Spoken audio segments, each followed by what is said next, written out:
गले में खराश है। बहू को कितनी बार बोली कि काढ़ा बना दो, लेकिन नहीं। मोबाइल देखने के लिए समय मिल जाएगा, लेकिन सास को 2 घूंट काढ़ा बना के नहीं दे सकती हैं ये।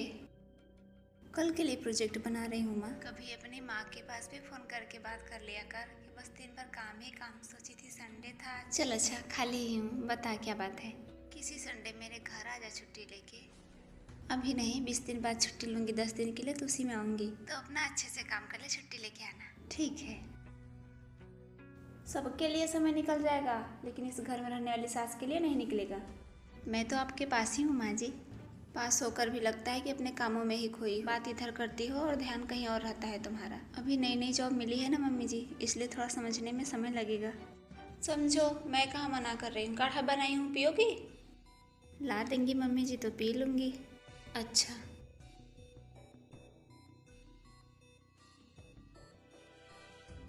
कोई दरवाज़ा खटखटा रहा है क्या मम्मी जी?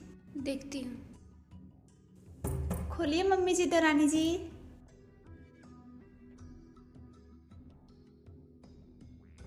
खुश रहो। क्या लेके आई हो?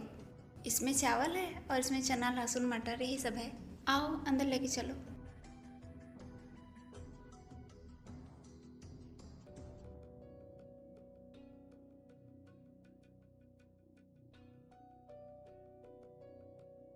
अब बैठ क्या गई? जाओ पानी लेके पी लो, प्यासी होगी।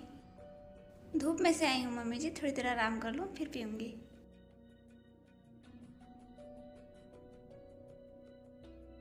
नमस्ते दीदी, खुश रहिए। और नौकरी कैसी चल रही है? अच्छी चल रही है दीदी।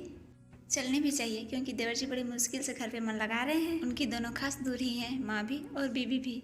खेती का तो सारा काम हो ही गया है माँ जी, आप ही चले जाइएगा और उन्हें भेज दीजिए। ठीक है।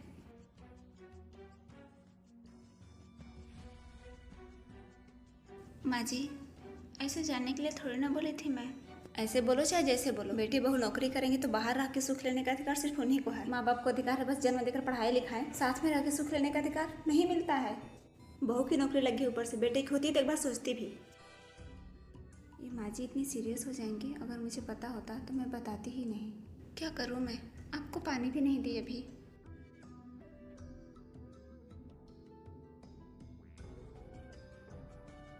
आप परेशान ना होइए, आपसे कोई नाराज नहीं है, बस आपके साथ सब लोग रहना चाहते हैं, इसीलिए गुस्सा हो जाते हैं। क्योंकि आप सबके साथ प्यार से जो रहती हैं, चाहे आपके जेठ जी हों चाहे बाबूजी, किसी से आप दूरियां नहीं बनाती हैं। यहाँ तक कि आपके जेठ जी भी बोल रहे थे कि मैं भी चलूँगा छुट्टी के यहाँ। वो तो मैं ही मना कर दी कि देवर जी जा ही नहीं रहे हैं तो ये जाएंगे, तो सब लोग यहीं एक साथ ही रहें तो क्या दिक्कत है?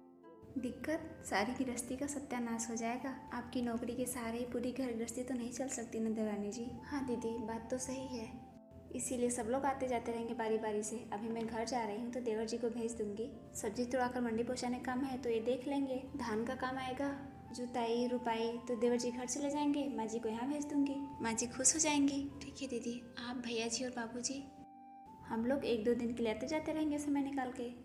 ठीक है दीदी, आप तो मुझे हल्का कर दी।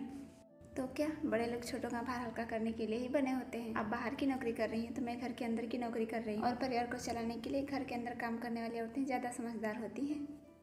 वो तो है ही दीदी। भोजन लगाऊं? नहीं, माँ जी घर गई हैं, अब उन्हीं के साथ चल के घर पे ही खाना खाऊंगी।